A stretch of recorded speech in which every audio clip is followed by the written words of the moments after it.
3, 2, 1. Audio Jungle. Audio Jungle.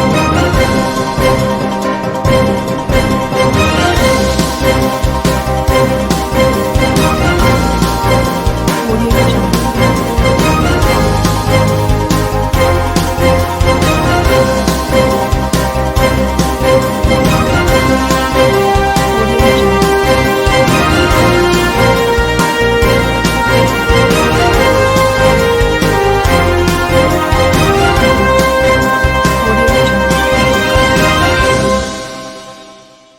नमस्कार, मैं हूं नरेश राघानी और आप देख रहे हैं हॉराइजन न्यूज।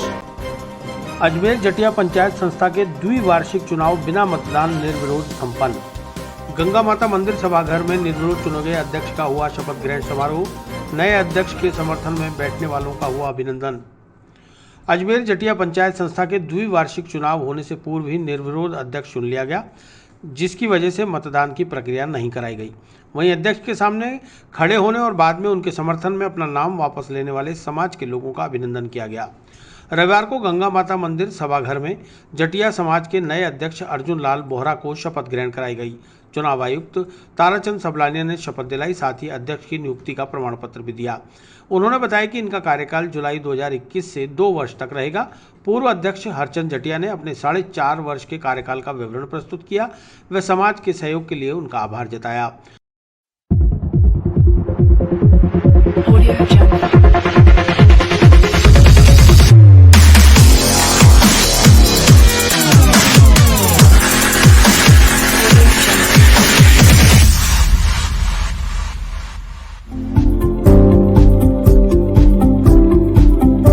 नवनियुक्त अध्यक्ष अर्जुन लाल बोहरा ने समाज के विकास की रूपरेखा प्रस्तुत की।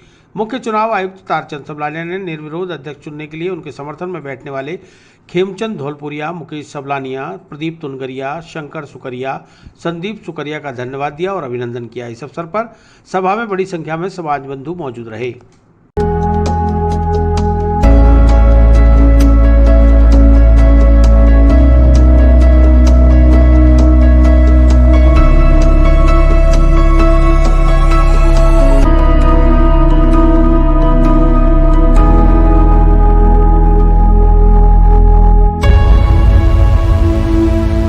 पंचायत अजमेर संस्था के द्वारा चुनाव हर 2 साल की भांति चुनाव की प्रक्रिया की जाती है और जिसमें से 6 लोगों ने नामांकन भरे थे। 5 प्रत्याशियों ने, एक अर्जुन लाल जी बोहरा प्रत्याशी के लिए ने उनके समर्थन में नाम उन्होंने वापस लिया, इसलिए सर्व समर्थन से निर्विरोध के रूप में अर्जुन जी बोहरा को हमने अध्यक्ष के रूप में चुना गया है अजमेर जटिया पंचायत के में। और आज शपथ ग्रहण कार्यक्रम भी रखा गया है और अर्जुन जी बोहरा आज से 2 साल के हमारे जटिया पंचायत के अध्यक्ष के रूप में कहलाए जाएंगे और आज से कार्यभार वही संभालेंगे। आज कौन कौन लोग मौजूद रहे इस कार्यक्रम में? आज इस कार्यक्रम में देवकरण जी फुलवारी, खेमचंद जी धौलपुरिया एंड गोविंदराज जी, प्रदीप जी, पार्षद साहब, हेमंत जी सोनारीवाल साहब, समस्त जटिया समाज के जो पदाधिकारी और अच्छे लोग उपस्थित रहे। कहाँ पर हुआ ये कार्यक्रम? ये गंगा माता के मंदिर में कार्यक्रम किया जा रहा है। पंचशील माकड़वाली रोड स्टीफन चौराहे पर सीवरेज से बह रहा है गंदा बदबूदार पानी। स्मार्ट सिटी के नाम पर शहर की सड़कों का सीना किया छलनी। पंचशील माकड़वाली रोड स्टीफन चौराहे पर स्मार्ट सिटी के तहत रोड और सीवरेज का काम चल रहा है। सड़क कार्य धीमी रफ्तार से हो रहा है तो वहीं सीवरेज ब्लॉक होने से जगह जगह ढक्कनों से गंदा पानी ओवरफ्लो होकर सड़कों पर बह रहा है, जिससे पोश कॉलोनी में रहने वाले लोग खासे परेशान हैं। कई बार जिला प्रशासन से इस समस्या का हल कराने की अपील की गई, लेकिन अभी तक कोई सुनवाई नहीं हुई है, जिसके चलते क्षेत्रवासियों का जीना दुभर हो रहा है। सड़कों पर सीवरेज से फैल रहा गंदा और बदबूदार पानी लोगों की परेशानी का सबब बना हुआ है। यहाँ से मंदिर और बाजार में आने जाने वाले लोगों को भी खासी परेशानी उठानी पड़ रही है। क्षेत्रवासियों ने चेतावनी दी है कि यदि जल्द ही इस समस्या का हल नहीं किया गया तो वे धरना प्रदर्शन को मजबूर होंगे, जिसकी समस्त जिम्मेदारी जिला प्रशासन की होगी। Audio Jungle.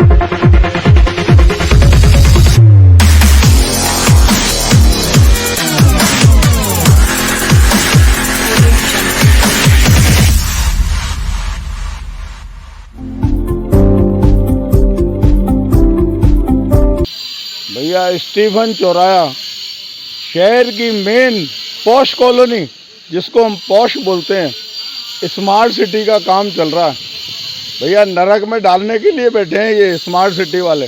मैं तो यही कह रहा हूँ, आप नाले का पानी तो देखो कैसे गुजर रहा है। भैया मंदिर लोग आते हैं, उसमें नाले में पैर डाल डाल के आते हैं। बड़ा भाई साहब विचित्र स्थिति है भाई साहब, डूब मरने की स्थिति है भाई साहब, बिल्कुल डूब मरने की स्थिति है। हम पॉश कॉलोनी में रहते हैं, बड़े बड़े लोग रहते हैं, लानत है ऐसी स्मार्ट सिटी पे, लानत है हमें ऐसी स्मार्ट सिटी पे। गंदा पानी सड़कों पे बह रहा है और दावा करते हैं कि हम स्मार्ट बना रहे हैं इसको। भाई साहब मेरे समझ से बाहर है, स्मार्ट नहीं बना रहे, सड़क को नरक में डाल रहे हैं। हम भाई साहब जो समाज सेवी हम काम देखते हैं, हम जनता को जवाब देना भारी पड़ रहा है भाई साहब। क्या जवाब दें मैं जनता को, क्या जवाब दें मैं लोगों को भाई साहब? पूरे रोड पे बह रहा पानी। अरे भाई साहब आज 4 महीने हो गए, 4 महीने 1-2 दिन थोड़ी हुआ है भाई, 4 महीने से हम तो परेशान हैं। क्या चाहते हो आप? अरे भाई साहब हम तो चाहते हैं साफ सुथरी जगह है, मेन स्टीवन पंचशील में रहते हैं, पंचशील शहर का नाम ही काफ़ी है। और ऐसे में अगर कोई बाहर से भी आदमी आए, हम मेहमान को लाते हैं, हमें डूब मरने की स्थिति होती है। ऐसे में लाते हैं गंदे नाले में से होते हुए। हम तो चाहते हैं साफ सुथरा होवे भैया, नहीं तो हम धरना देंगे, प्रदर्शन करेंगे, विशाल प्रदर्शन करेंगे, धरना देंगे भाई साहब, भूख हड़ताल करेंगे।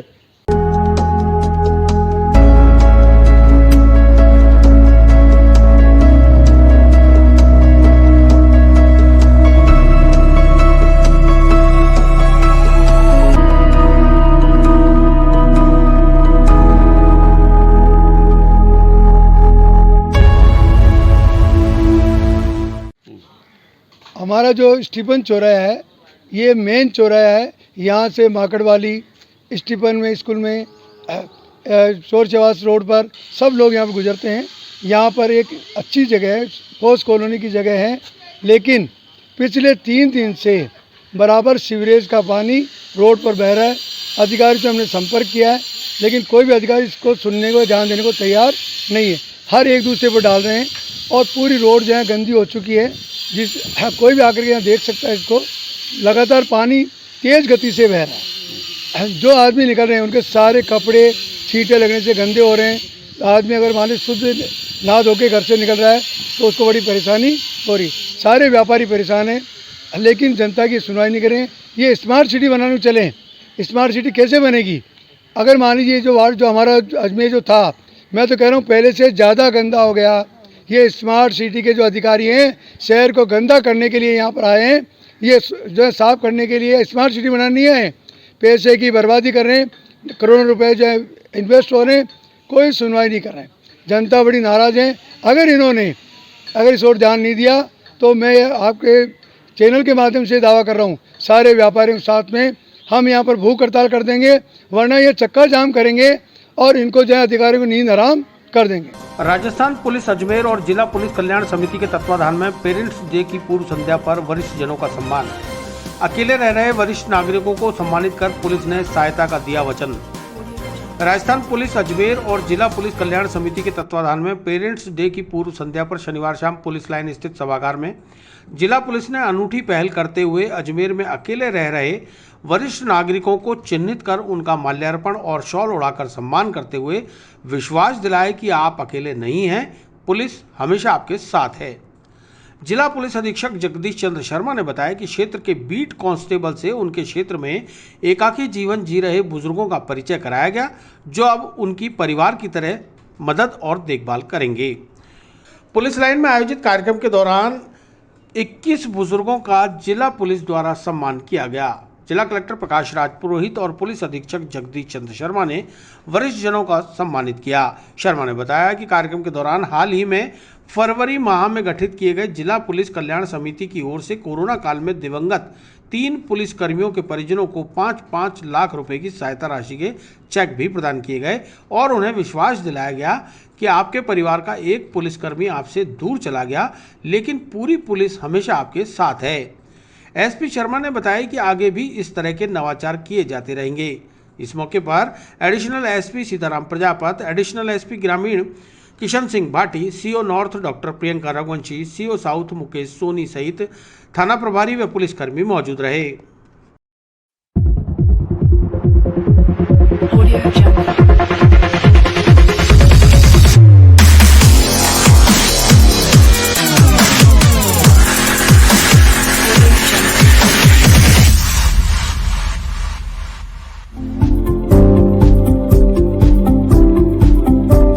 पेरेंट्स डे की पूर्व संध्या पर आयोजित आज इस कार्यक्रम में जिला पुलिस अजमेर की तरफ से जिले के कुछ चुनिंदा सीनियर सिटीजन्स जो अकेले रहते हैं, जिनके या तो संतान नहीं है या उनकी संतान किसी कारणवश बाहर रहती है, तो उनको ये एहसास दिलाने के लिए कि आपकी संतान पुलिस है, हमारा बीट कांस्टेबल है जो आपके साथ है, आप उसके पेरेंट्स हैं, ये एहसास दिलाने के लिए कार्यक्रम आयोजित किया गया। उनका सम्मान किया गया, 21 सीनियर सिटीजन्स का सम्मान किया गया और बीट कांस्टेबल से उनका परिचय कराया गया और उनको सुरक्षित वातावरण में रहने का हक है, इसके लिए पुलिस उनके साथ है, इसका हमने मैसेज देने का प्रयास किया है। इसके अलावा जिला पुलिस कल्याण समिति की तरफ से जो अभी फरवरी मार्च में जिसका गठन हुआ है और सोसाइटीज एक्ट के तहत जिसका रजिस्ट्रेशन हुआ है, उसमें पूरे जिले के करीब सभी पुलिसकर्मी उसके सदस्य हैं। उनकी तरफ से जो हमारे 3 पुलिसकर्मी कोरोना काल में काल के ग्रास बन गए, उनके परिवार को राहत देने के लिए 5-5 लाख रुपए का चेक जिला पुलिस कल्याण समिति की तरफ से उनके परिजनों को दिया गया और उनको भी एहसास दिलाया गया कि आप के परिवार के मुखिया जरूर चले गए, लेकिन हम आपके साथ हैं, जिला पुलिस आपके साथ है। इन 2 उद्देश्यों के लिए ये कार्यक्रम आयोजित किया गया और इसमें आगे भी हम इस तरह के नवाचार करेंगे और पुलिस का एक सकारात्मक पक्ष जनता के सामने रखेंगे, प्रयास करेंगे, इसीलिए इस तरह के कार्यक्रम आयोजित किए जाएंगे। अहीर ग्वाला समाज की प्रथम क्रिकेट प्रतियोगिता का आयोजन अजमेर में। अजमेर की 2 टीमों के साथ प्रदेश भर से आई 4 टीमों के बीच हुई भिड़ंत। अजमेर के GLO खेल मैदान पर 24 और 25 जुलाई को अहीर ग्वाला समाज अजमेर की प्रथम क्रिकेट प्रतियोगिता 2021 का आयोजन किया गया। इस टूर्नामेंट में राजस्थान की विभिन्न छावनियों से 6 टीमें शामिल हुई, जिसमें 4 टीमें प्रदेश के अलग अलग जिलों से व 2 टीमें अजमेर से शामिल हुई। लीग मैच के आधार पर खेले गए टूर्नामेंट में 4 टीमें सेमीफाइनल में पहुंची, जिसमें 2 अजमेर की टीम शामिल थी। रविवार को खेले गए सेमीफाइनल और फाइनल मुकाबले में अजमेर और शिवगंज की टीम आपस में भिड़ी, जिसमें अजमेर सीनियर टीम फाइनल में पहुंची, जिसके कैप्टन विजय अहीर और अरुण अहीर रहे। अरुण अहीर ने जानकारी देते हुए बताया कि युवा पीढ़ी को बढ़ावा देने व खेल भावनाओं को विकसित करने के उद्देश्य से पहली बार अजमेर में अखिल भारतीय अहीर ग्वाला समाज द्वारा इस टूर्नामेंट का आयोजन किया गया, जिसमें युवाओं ने बड़े उत्साह के साथ भाग लेकर अपनी खेल प्रतिभा का प्रदर्शन किया।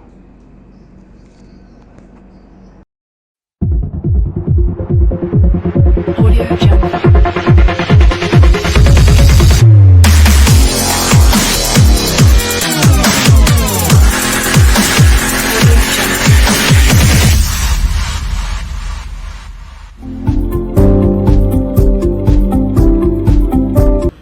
ये हमारे अखिल भारतीय ग्वाला जो है अजमेर के खिलाड़ी हैं, उन्होंने प्रथम अपना अजमेर में ग्वाला समाज का टूर्नामेंट कराया है, जिसमें विभिन्न छावनियों से राजस्थान से टीमें यहाँ पधारी हैं। टोटल यहाँ 6 टीमें आई थी, 4 टीमें बाहर से थी और 2 टीमें अजमेर की थी। ये टूर्नामेंट लीग टूर्नामेंट हुआ था, जिसके अंदर लीग के अंदर सेमीफाइनल में 4 टीमें पहुँची थी, 2 अजमेर की और 2 बाहर की। अभी जो ये मैच चल रहा है, ये सेमीफाइनल चल रहा है अजमेर वर्सेस शिवगंज का, और अजमेर सीनियर जो है जिससे कैप्टन विजय अहीर है और उप कैप्टन अरुण अहीर है, ये टीम हमारी फाइनल में पहुंच चुकी है। मैं अरुण अहीर। क्या उद्देश्य क्या है टूर्नामेंट कराने का? उद्देश्य यही था कि ग्वाला समाज हमेशा कराता रहता राजस्थान से बाहर, लेकिन प्रथम हमने करवाया ताकि हमारी जो युवा पीढ़ी है इस देख के कुछ सीखे कि क्रिकेट में कितना स्कोप है और खेल के प्रति अग्रेसिव रहे, खेल की तरफ झुके, ये चीज़ था बस। संजीवनी रक्त क्रांति संघ अजमेर द्वारा 9वां रक्तदान शिविर आयोजित। अवधपुरी जॉन्सगंज चाणक्य विद्या मंदिर में लगे शिविर में 150 यूनिट रक्त किया एकत्रित। आओ रक्तदान करके किसी को नई जिंदगी दें, इसी उद्देश्य को लेकर संजीवनी रक्त क्रांति संघ अजमेर द्वारा 25 जुलाई रविवार को अवधपुरी जॉन्सगंज स्थित चाणक्य विद्या मंदिर विद्यालय में विशाल रक्तदान शिविर आयोजित किया गया।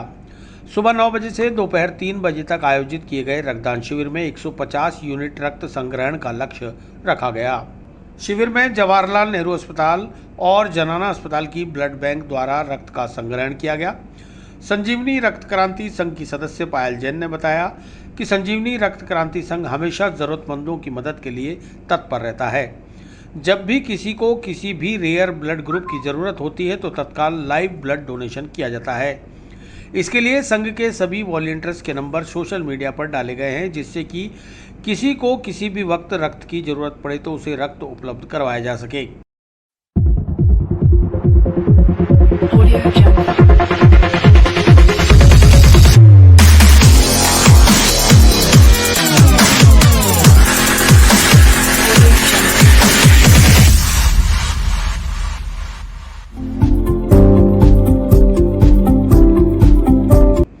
संजीवनी रक्त क्रांति संघ में 22 सदस्य जुड़े हुए हैं, जो सभी युवा हैं और समय समय पर रक्तदान शिविर और लाइव ब्लड डोनेशन के जरिए रक्तदान करते आ रहे हैं। आयोजित रक्तदान शिविर में सुमित खंडेलवाल, पायल जैन, लोकेश चौहान, दिनेश जैन, केशव चौहान, नितेश गर्ग, हिमांशु भारद्वाज, भूपेश जैन आदि अन्य वॉलंटियर्स मौजूद रहे।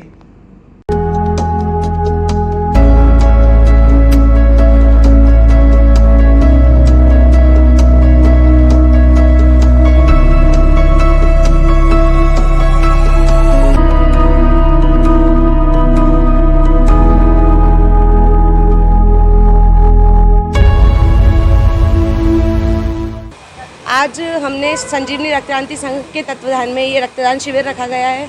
इस शिविर को आयोजित हमने चाणक्य विद्या मंदिर जॉन्सगंज के अंदर रखा गया है, जिसमें हम सभी ने मिलजुल कर काफ़ी हिस्सा लिया है और सभी रक्त सैनिकों का कम से कम हमने 150 यूनिट का टारगेट रखा है।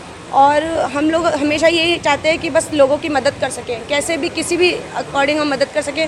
तो हमने एक ये रक्त शिविर का आयोजन किया है। हम इससे पहले कई शिविर आयोजित कर चुके हैं और हम लोगों ने इस शिविर का आयोजन करने के लिए मतलब काफ़ी मेहनत कर रहे हैं। अभी हमें 10 दिन हो गए लगभग इसके लिए मेहनत करते हुए, और हम लोगों ने सभी अभी आप देख ही सकते हैं कि काफ़ी पालन किया हुआ है गाइडलाइन का। सबने मास्क लगा रखे हैं, आराम से कोई सारी व्यवस्था अच्छे से की हुई है, किसी को कोई परेशानी नहीं है। तो इस रक्त से कितना कैश लोगों को फ़ायदा मिलेगा? बिल्कुल, आप 150 यूनिट के आसपास होगा। अब काफ़ी शिविर पहले भी हो चुके हैं। हम लोग हमेशा ज़रूरतमंदों की मदद करते हैं। जैसे हमारे बाहर से कोई केस आया तो हम उसकी भी सॉल्व करते हैं, और जिसके पास डोनर्स नहीं है, वैसे तो हम कोशिश करते हैं कि भाई उनके परिवार में हो तो वो डोनेट करें, पर जिनके पास नहीं है उन लोगों के लिए हम लोगों ने ये चीज़ आयोजन किया है, जिससे कभी किसी को ऐसे दिक्कत ना उठानी पड़े, रक्त की कमी कभी ना आए किसी भी मरीज को। तो कोई को भी अगर ज़रूरत पड़ती है इमरजेंसी में तो बिल्कुल भैया, आप हमारे कांटेक्ट डले हुए हैं फेसबुक पे, इंस्टा पे, सबके हम जितने भी हैं पूरी टीम के कांटेक्ट डले हुए हैं। एक एक सब कांटेक्ट में रहते हैं हम लोगों ने, इसी से तो हम लोगों ने बुलाया है। सब जगह पे पूरे सोशल मीडिया पे फैला रखा है। कभी भी किसी को भी ज़रूरत पड़े, हमेशा ब्लड बैंक के ब्लड हमारे पूरे हेल्पलाइन नंबर डले हुए हैं, तो आप उन सबसे कॉन्टैक्ट कर सकते हैं। विप्र महासभा यज्ञ समिति के तत्वाधान में 5 दिवसीय 98वां महायज्ञ महोत्सव संपन्न। पुष्कर तीर्थ के बंसी घाट पर वेद पाठी पंडितों द्वारा वैदिक मंत्रोच्चारण के साथ की गई पूर्णाहुति। तीर्थ नगरी पुष्कर के बंसी घाट पर विप्र महासभा यज्ञ समिति के तत्वाधान में पिछले 5 दिनों से चल रहे 98वें महायज्ञ महोत्सव का शनिवार को गुरु पूर्णिमा के मौके पर पूर्ण आहुति के साथ समापन हो गया। समापन अवसर पर पंडित पुष्कर नारायण शास्त्री के आचार्यत्व में बनारस से आए वेद पाठी पंडितों ने वैदिक मंत्रों का उच्चारण किया। जहां महायज्ञ महोत्सव के मुख्य यजमान पवन ओझा ने अपनी धर्म पत्नी के साथ यज्ञ में आहुतियां डाली। शाम को अच्छी बारिश की कामना के साथ भगवान शिव का आह्वान करते हुए रुद्र पाठ किया गया। इसी के साथ महायज्ञ की पूर्णाहुति हो गई। Audio Jungle.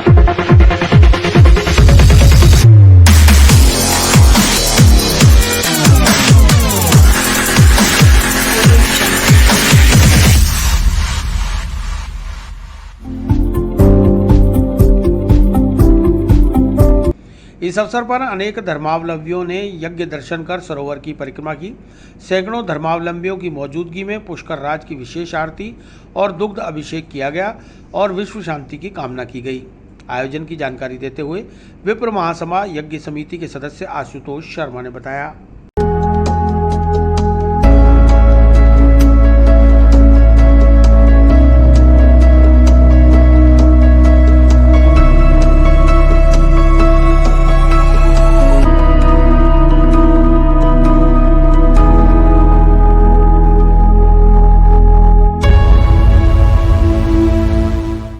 प्रधान वरावंशी घाट पर जो पंचदिवसीय एकादशी से आज पूर्णिमा तक जो यज्ञ होता है विश्व शांति के लिए, आज उसकी पूर्णाहुति हुई। प्रतिदिन जो आप देख रहे थे एकादशी से अभी तक प्रतिदिन होम हवन यज्ञ होता, सभी देवताओं का आह्वान वगैरह, और आज गुरु पूर्णिमा को इस यज्ञ की पूर्णाहुति हुई।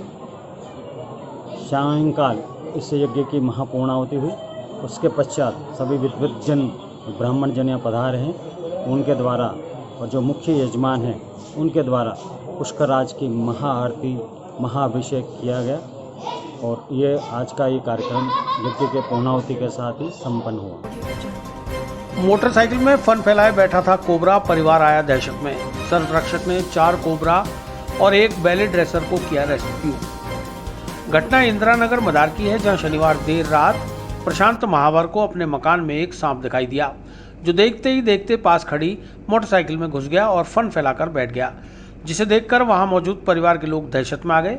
सांप को मोटरसाइकिल से बाहर निकालने के लिए प्रशांत ने mission snake bite death free India के सरप्रक्षक विजय यादव को कॉल किया।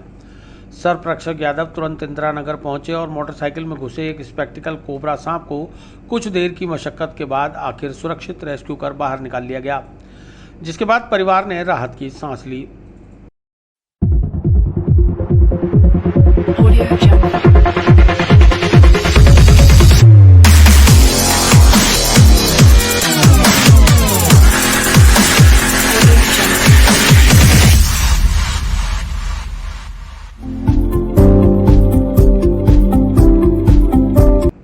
इसी के साथ सरप्रक्षक यादव ने ब्यावर रोड स्थित अनाज मंडी में जुगराज की दुकान नंबर 60 में चूहे खाने के लिए घुसे एक 4 फीट के स्पेक्टिकल कोबरा, गढ़ी मालियान निवासी विष्णु चौहान के टॉयलेट के फर्श में घुसे 5 फीट के स्पेक्टिकल कोबरा, हाथीखेड़ा गांव निवासी दीपक सिंह के घर में घुसा एक स्पेक्टिकल कोबरा और प्रगति नगर कोटड़ा निवासी विपुल सक्सेना के घर में घुसे एक बैले ड्रेसर सांप को रेस्क्यू किया और सभी परिवारों और दुकानदारों को सर्प भय से मुक्त किया।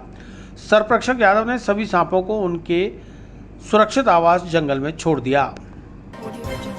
प्रजापिता ब्रह्मा कुमारी ईश्वरीय विश्वविद्यालय के चंद्रप्रदाई नगर सेवा केंद्र द्वारा वृक्षारोपण। निगम महापौर ब्रजलता हाड़ा के आतिथ्य में राजकीय स्कूल फकीराखेड़ा में किया गया वृक्षारोपण। रविवार को प्रजापिता ब्रह्मा कुमारी ईश्वरीय विश्वविद्यालय के चंद्रप्रदाई नगर सेवा केंद्र की ओर से फकीराखेड़ा राजकीय स्कूल परिसर में इनर पीस मेडिटेशन सेंटर चंद्रप्रदाई नगर के सानिध्य में वृक्षारोपण कार्यक्रम आयोजित किया गया।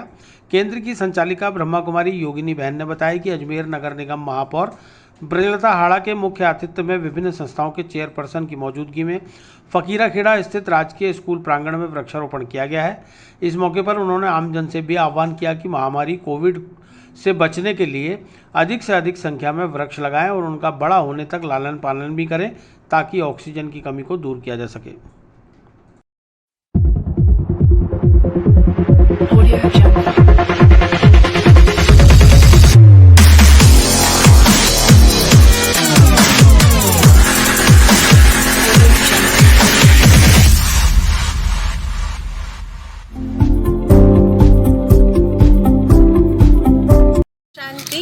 प्रजापिता ब्रह्मा कुमारी ईश्वरीय विश्वविद्यालय चंद्रप्रदाई नगर सेवा केंद्र की ओर से आज यहाँ फकीराखेड़ा में राजकीय स्कूल में वृक्षारोपण का प्रोग्राम ऑर्गेनाइज किया गया। वर्तमान परिस्थिति को देखते हुए कोरोना महामारी जिस कदर कहर ढा रही है, सब जगह हम समझ रहे हैं ऑक्सीजन की बहुत कमी आ रही है। इन सभी बातों को देखते हुए हम सब ने ये प्रोग्राम ऑर्गेनाइज किया। आज के वृक्षारोपण प्रोग्राम का इनॉग्रेशन हमारे नगर निगम की महापौर ब्रजलता हाड़ा जी और अजमेर के कई सामाजिक संस्थाओं के सभी चेयरपर्सन्स ने मिलकर किया है। अजमेर निवासियों से मेरा यही निवेदन है, वर्तमान समय महामारी से बचना अगर है तो कृपया हमारा आपसे निवेदन है, किसी न किसी एक त्योहार पर हर कोई अपने घर के सामने या ऐसे किसी स्थान पर एक वृक्ष लगाए। न सिर्फ वृक्ष लगाए लेकिन उसका पूरी तरह से हम पालन करें, ध्यान रखें कि वो वृक्ष मरे नहीं, तभी हम इस महामारी पर और आने वाले समय की बहुत सारी विकट परिस्थितियों पर विजय प्राप्त कर सकेंगे। वहीं नगर निगम महापौर ब्रजलता हाड़ा ने अजमेर वासियों से आग्रह किया कि मानसून के दौरान सभी अपने आसपास अजमेर को हरा भरा रखने के लिए वृक्ष अवश्य लगाएं और उनकी देखभाल भी करें, ताकि अजमेर में हरियाली रहे, साथ ही ऑक्सीजन की कमी को दूर किया जा सके।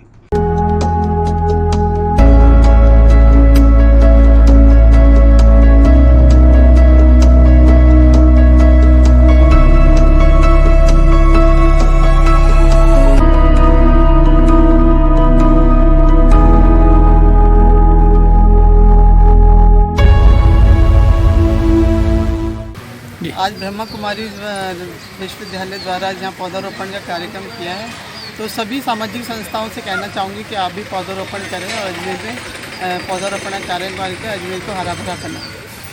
ठीक। इस अवसर पर संस्था के वरिष्ठ पदाधिकारी, ब्रह्मा कुमारी परिवार के अनेक सदस्य भी मौजूद रहे। रिटायर्ड प्रिंसिपल के साथ हुई 2,13,000 रुपए की ऑनलाइन ठगी। BSNL का कर्मचारी बनकर ली गोपनीय जानकारी, ऑनलाइन रुपए किए ट्रांसफर।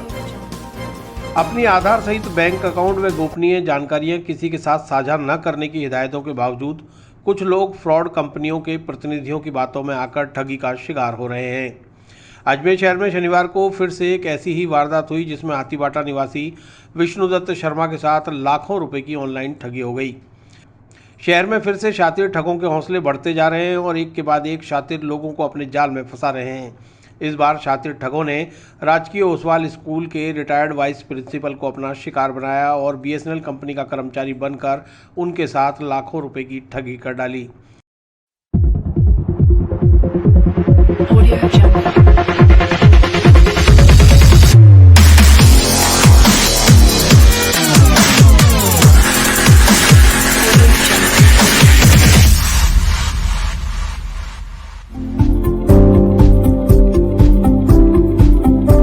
ऑनलाइन ठगी का शिकार बने पीड़ित विष्णुदत्त शर्मा ने बताया कि उनके मोबाइल पर कल एक मैसेज आया जिसमें लिखा था कि उनके BSNL की सिम अब बंद होने जा रही है, जिसको लेकर उन्होंने उस नंबर पर फ़ोन किया तो शातिर ने उनसे आधार कार्ड व अन्य दस्तावेज फॉरवर्ड करवा लिए और बाद में बातों में उलझाकर खाते की जानकारी भी ले ली, जिसके कुछ देर बाद ही पीड़ित के अकाउंट से करीब 2,13,000 रुपये ट्रांसफ़र कर लिए गए, जिसको लेकर पीड़ित कोतवाली थाने पहुंचे, जहां से उन्हें साइबर क्राइम विभाग में मुकदमा दर्ज कराने को कहा गया। इसके बाद उन्होंने SBI बैंक से भी संपर्क किया लेकिन कोई नतीजा नहीं निकला।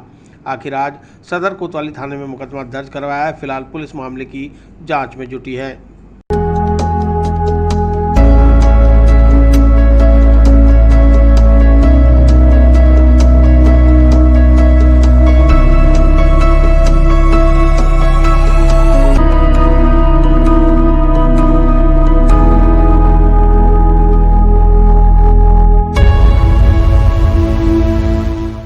हाथीबाटा में रहता हूँ और मेरे क्या है कि मोबाइल पर फ़ोन नंबर आया था, मैसेज आ गया, तो वही कि आपकी 24 आवर्स के अंतर्गत आपका जो फ़ोन है बंद हो जाएगा। कौन सा BSNL का ये नंबर आया है, ये सिम आपकी बंद हो जाएगी क्योंकि आपकी इसकी। तो हमने कहा भाई, हमने देखा मैसेज को, तो हमने तुरंत इसमें जो फ़ोन नंबर था उसे संपर्क कर लिया।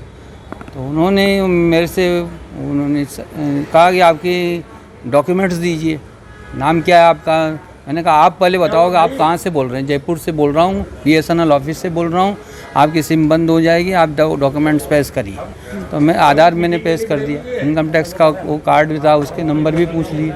तो उन्होंने कहा कि आपका बैंक अकाउंट जैसे वो भी बताओ, कोई प्रूफ चाहिए हमको बैंक का भी। बैंक अकाउंट नंबर कहाँ पर है, जो मैंने वहाँ ये बता दिया SBI में है और ये अकाउंट नंबर है, तो वो अकाउंट नंबर भी बता दिए। तो मैंने देखा ये तो फ्रॉड हो गया। फिर उसने कहा कि ये रीजनल नंबर आए हैं, आपको वो रीजनल नंबर बता दो। तो मैंने वो रीजनल नंबर भी बता दिए। तो फिर हमने देखा यार ये तो फ्रॉड हो गया, अब तो गड़बड़ हो गई। कितनी रकम कटी है आपके अकाउंट से? तो फिर वो मैसेज आया 2,13,000 समथिंग का, तो वो डिडक्ट हो गया था और बैंक से सारा पैसा उड़ गया। तो हमने कितनी बार में सर ये पैसा निकला? हाँ, एक ही बार में आया था मैसेज तो बैंक का। तो फिर मैंने यहाँ थाने में आया, थाने वालों ने कहा था कि आप तो वहाँ जाओ साइबर क्राइम में और रिपोर्ट वहाँ दर्ज होगी, हमारे यहाँ नहीं होती है। तो हमने वो साइबर क्राइम में कोशिश की। कुल मिला के 2,13,000 BSNL के नाम पे ठगी हुई। हाँ, ठगी हुई, ये स्थिति थी। कौन से बैंक में अकाउंट है? हाँ, स्टेट बैंक, ये पृथ्वीराज मार्ग में ब्रांच है। यहाँ आप गया तो वहाँ बंद था, शनिवार था, बंद था, और फिर सोमवार को ही स्थिति वहाँ बंद। अब क्या होगा, तो मैंने देखा, फिर पता भी लगाया तो मैसेज आया था जो, फिर मैंने वहाँ पे भी गया स्टेट बैंक। नंबर से कॉल आया था, उस नंबर पे आपने वापस संपर्क किया क्या? हाँ, संपर्क किया था, उन्होंने वापस वो बोला था जी। तो मैंने भाई कहा हम हमारे, तो उनका कहा आप बैंक जाओ। नहीं बैंक का बैंक तो यहाँ स्थिति हाँ मुकदमा दर्ज कराने आया हूँ। विस्तार से पढ़ने के लिए लॉग इन करें horizonn.com, सच के साथ।